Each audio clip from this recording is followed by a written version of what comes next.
Hi, Tamina Ward here, your business and communications coach. As an entrepreneur, your products, your services, and your voice all need to be heard. Using your voice is one of the biggest assets you own. Everyone has the capability to have conversations that convert to cash. Communication skills are essential for personal and professional growth, specifically when you're speaking up to scale your business. Your word, your brand can all be exponentially known if you can shine on stage, be confident in front of the camera, and you can inspire and influence others with your unforgettable, ground-shaking story. Being a fearless communicator means taking every opportunity to speak on stage, to speak in front of the camera, for social media, in the conference room. It's about finding your marketing channel that works best for you. Oftentimes, entrepreneurs allow speaking anxiety to overcome and hinder their success. Let's talk about that anxiety that cripples so many from crushing the stage, from using their magnificent message to reach their full potential, and more importantly, to reach their people. As a retired U.S. Marine and combat veteran, for over 20 years, I've taken thousands of individuals with no experience, minimal education, often little to no direction, and in weeks, turned them into confident, disciplined, and highly productive speakers who got results. These skills taught them to influence and sell a product that many aren't willing to purchase. Many speaking programs take people from where they are and teach them how to communicate. I help my clients assess and address their anxiety, uncover where the anxiety stems from, and infuse communication and public speaking tools that incorporate business knowledge that pushes you to expand your business, expand your brand, and profit from public speaking. I have learned that one of the biggest barriers as an entrepreneur when it comes to presenting your products to the world is negative self-talk. Quite often, our negative self-talk comes from our programming when we were young. Let me give you an example. As a young teenager, I entered a pageant that was pretty popular in the small town where I was raised. During the pageant, there was a question and answer portion of the show, and it was my turn to answer a question. Without knowing what the question was going to be, I was completely floored. I stood up in front of a crowd, and the host proceeds to ask the question, "Tamina, what can be done to impact children of the community to help them with school?" I paused to try and gather my thoughts, tried to grasp the right answer. Nothing came out of my mouth. I tried to think of any answer as I drew a blank. My heart was beating so loud I could hear it in my ears. My palms were sweating. I remember feeling like I wanted to run off the stage and hide in a corner forever. I couldn't think straight to answer the question. My speech anxiety stopped me from being calm. When emotions go up, intelligence goes down. Especially for me this day, I ultimately blurted out a response that had nothing to do with the question and walked off the stage feeling like a failure. That moment stuck with me for many years. It made me frown upon any opportunity to speak in front of an audience again. I felt so embarrassed. I had convinced myself that the audience was laughing at me, even weeks after the event was over. So you see, the programming from our past can show up in our performance and increases our anxiety today. Think about it. How often were you told growing up that you'll never be good enough? Were you told that your business idea would never work? 77% of everything we think is negative. Our brain believes what we tell it most, and what you say will be what it does. If people don't like my idea, I'll be a failure. I'll never be able to be a successful business owner. I'll never grow my business. When those thoughts invade our minds, it increases our anxiety and it stops us from taking the necessary steps to grow our businesses. Next, we're going to look at analyzing cognitions, which is a way to reduce our speech anxiety. These are specific techniques from cognitive behavioral therapy, or CBT, which is the most common way that anxiety is treated with therapy. And in fact, it turns out to be really effective. CBT says that anxiety is a two-part process. So you have a thought and you have some kind of behavior based upon that thought. What we want to do is to challenge both of these so we can analyze the thought and find out what's going on. In other words, we spot the faulty thinking and then we test it to see if it's true with some behavior change.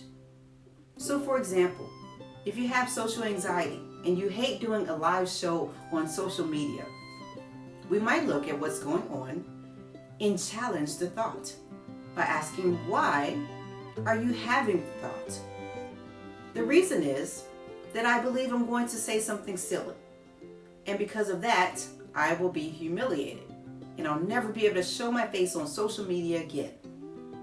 So we can look at that faulty thinking in the way like, is it really likely that I will say something so embarrassing, and even if I did something physically silly or embarrassing, would it actually be so bad that I could never try again, or I can't reach out to my marketplace again?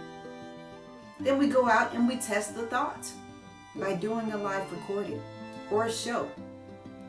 And notice that although we may fumble a time or two, we'll never catch the ball if we're not in the game. We may feel nervous, but we can stay there anyway and notice that the longer we get used to the initial uncomfortable push, those feelings gradually subside and nothing bad happens. We often find that it's actually enjoyable making those connections with our ideal clients. So faulty thinking has a huge impact on expanding our brand by using public platforms. Let's look at a couple ways we tend to hinder our effectiveness when it comes to speaking. Jumping to conclusions.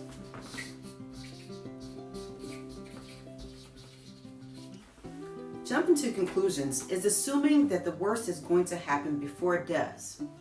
Murphy's Law, right? So for example, before a speech, before a pitch, maybe you're thinking this is definitely going to go wrong, or this is just going to be horrible. But you don't actually know that it's going to be horrible. You're just assuming the worst case. I've heard people say things like, if it'll go wrong, it'll happen to me. If I jump to conclusions, I can never get clear on my commitment to serve. And success only comes from service. The more you focus and understand how you can help serve your ideal clients, transform them to the next level, whether it's with speaking, webinars, social media, lives, when you see the results, it helps to build your confidence. And with that, you'll find yourself jumping to conclusions less. As an entrepreneur, another way we hinder our forward progress is by living by fixed rules, following the must and the should way of thinking. This has to do with thinking that I must be 100% prepared before I should start my business.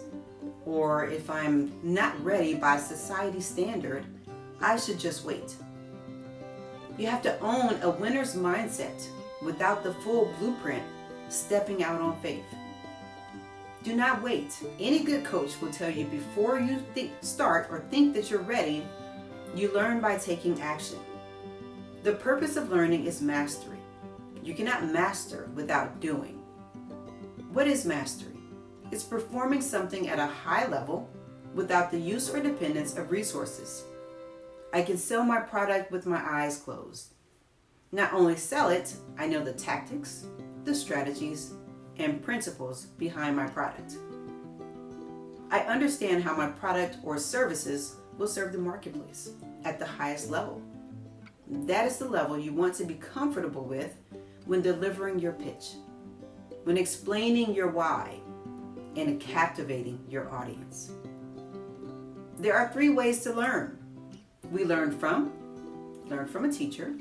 We learn about how to do something. And the most important way to learn is to learn by doing. And that action will result in feedback, which teaches you how to do said thing. Whether you get the results you expected or not, you have learned some important lessons to take back and implement the next time around. At the end of the day, there is no losing. It's just learning. So when we find ourselves talking negatively, jumping to conclusions, or living by fixed rules, we spot our faulty thinking. The first thing we want to do is practice recognizing it so that when we hear it, we can start doing something about it. At first, we just try and spot it. And if we only spotted it 1 in 20 times, that's great. Because I'm becoming more aware, and the next week, we can work on spotting it 2 out of 20 times, and so on, which will lead to spotting it on a regular basis. Then we can learn to replace it with something positive. As a leader of Marines, I had a young female years ago that had a history of weight problems. Many of you may know that in the military, if you are not in compliance with the required height and weight standards, you are often reprimanded. You can also have consequences that hinder you throughout your career. This Marine was no different. This Marine had a history of weight issues for many, many years prior to her and I working together. And because she had had such difficulty in the past with losing weight, she had a negative mindset that she would not be successful with it in the future. When I met her, no matter what I said to her, her thoughts were already entrenched. She had developed faulty thinking around her losing weight without spotting what was actually happening at that time when she was having those thoughts. And it was all because of her past results. Success has to start with your mind. Have you heard the quote by Henry Ford that says, "Whether you think you can or you think you can't, you're right." If you have the mindset of failing, you will make every excuse not to succeed. Now let's look at the flip side of that. If you have the mindset of achieving your goals, nothing will stop you from your greatness.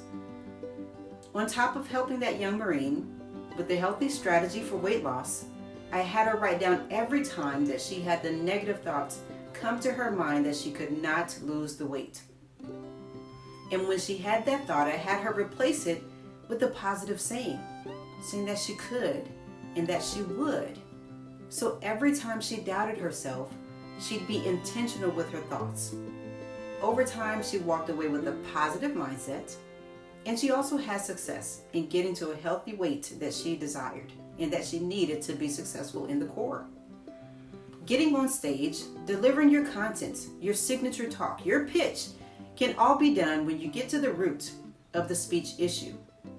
Once there, you can build your tactics and your strategies around your message so you can ensure and deliver that you give a presentation that promotes your brand and that turns you into profits. There are many more techniques to help you shine on stage, help you shine on social media, and expand your brand. Follow me on all social media accounts and reach out if you'd be interested in working with me. Thank you so much for listening. See you soon.